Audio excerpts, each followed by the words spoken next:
Hi friends, ಎಲ್ರಿಗೂ ಹೊಸ ವಿಡಿಯೋಗೆ ಸ್ವಾಗತ. ನಮ್ಮ ಭಾರತ ತಂಡದ ಮುಂದಿನ ಪಂದ್ಯ ಯಾವ ಟೀಮ್ನ ವಿರುದ್ಧ ಇದೆ, ಹಾಗೆ ಎಲ್ಲಿ ಎಷ್ಟು ಗಂಟೆಗೆ ಸಂಪೂರ್ಣ ಮಾಹಿತಿ ತಿಳ್ಕೊಂಡು ಬರೋಣ. ಅದಕ್ಕಿಂತ ಮುಂಚೆ ನೀವು ಕೂಡ ಒಬ್ಬ ಭಾರತ ಟೀಮ್ನ ಅಭಿಮಾನಿಯಾಗಿದ್ದರೆ ಈಗಲೇ ನಮ್ಮ ಚಾನಲ್ನ ಸಬ್ಸ್ಕ್ರೈಬ್ ಮಾಡ್ಕೊಳ್ಳಿ. ಹಾಗೆ ಫೇಸ್ಬುಕ್ಕಲ್ಲಿ ನೋಡ್ತಾ ಇದ್ದರೆ ಫಾಲೋ ಮಾಡ್ಕೊಳ್ಳಿ. ನಾವು ಯಾವುದೇ ಹೊಸ ವಿಡಿಯೋ ಅಪ್ಲೋಡ್ ಮಾಡಿದರೂ ಮೊದಲು ನಿಮಗೆ ನೋಟಿಫಿಕೇಷನ್ ಬರುತ್ತೆ. ಮೊದಲನೇದಾಗಿ ನೋಡೋದಾದರೆ ನಮ್ಮ ಭಾರತ ತಂಡದ ಮುಂದಿನ ಮ್ಯಾಚ್ ಇದೇ ಗುರುವಾರ ಇದೆ. ಹಾಗೆ ಇದೇ ಫೆಬ್ರವರಿ 26 ಅಂದರೆ ಗುರುವಾರ ಬರುತ್ತೆ. ಅವತ್ತು ಮ್ಯಾಚ್ ಇದೆ. ಅದು ಕೂಡ ಒಂದು ಜಿಂಬಾಬ್ವೆ ತಂಡದ ವಿರುದ್ಧ. ಅವರು ಕೂಡ ಒಂದು ಸೋಲನ್ನು ನೋಡಿದೆ. ಜಿಂಬಾಬ್ವೆ ತಂಡ ಒಂದು ಗೆದ್ದುಕೊಂಡೇ ಬರ್ತಾಯಿದೆ. ಹಾಗಾಗಿ ನಮ್ಮ ಟೀಮ್ ಇಂಡಿಯಾ ಕೂಡ ಇನ್ನೂ ಕೂಡ ಒಂದು ಸ್ವಲ್ಪ ಬಲಿಷ್ಠ ಆಗಬೇಕಾಗುತ್ತೆ. ಯಾಕಂದರೆ ಇನ್ನು ಬರೋ ಮ್ಯಾಚ್ಗಳಲ್ಲೆಲ್ಲ ಗೆಲುವು ಬೇಕೇ ಬೇಕು.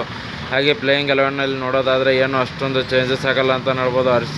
ಅಕ್ಷರ್ ಪಟೇಲ್ ಅವ್ರನ್ನ ಒಳಗಡೆ ತರೋ ಚಾನ್ಸ್ ಜಾಸ್ತಿನೇ ಇದೆ. ಹಾಗೆ ನೆಕ್ಸ್ಟ್ ನೋಡೋದಾದರೆ ಅಭಿಷೇಕ್ ಶರ್ಮಾ ಅವ್ರನ್ನ ಆಚೆಟ್ಟು ಸಂಜು ಸ್ಯಾಮ್ಸನ್ ಅವ್ರನ್ನೂ ಕೂಡ ಒಂದು ಮತ್ತೆ ಏನಲ್ಲಿ ತೊಗೊಂಡು ಆಡಿಸೋ ಚಾನ್ಸ್ ತುಂಬ ಇದೆ ಅಂತ ಹೇಳ್ಬೋದು. ಯಾಕಂದರೆ ಅಭಿಷೇಕ್ ಶರ್ಮಾ ಅವರು ಫಾರ್ಮಲ್ಲಿ ಇಲ್ಲದ ಕಾರಣ ಅವರನ್ನು ಒಂದು ಡ್ರಾಪ್ ಮಾಡೋ ಚಾನ್ಸ್ ತುಂಬ ಅಂದರೆ ತುಂಬಾ ಜಾಸ್ತಿ ಇದೆ ಅಂತ ಹೇಳ್ಬೋದು. ನೋಡೋಣ, ಇನ್ನೂ ಕೂಡ ಒಂದು ಅಫಿಷಿಯಲ್ ಅಪ್ಡೇಟ್ ಬಂದಿಲ್ಲ. ಅಫಿಷಿಯಲ್ ಅಪ್ಡೇಟ್ ಬಂದಮೇಲೆ ಮತ್ತೊಂದು ವಿಡಿಯೋ ಮಾಡ್ತೀನಿ. ವಿಡಿಯೋ ಇಷ್ಟ ಆಗಿದ್ದರೆ ಲೈಕ್ ಮಾಡಿ, ಶೇರ್ ಮಾಡಿ.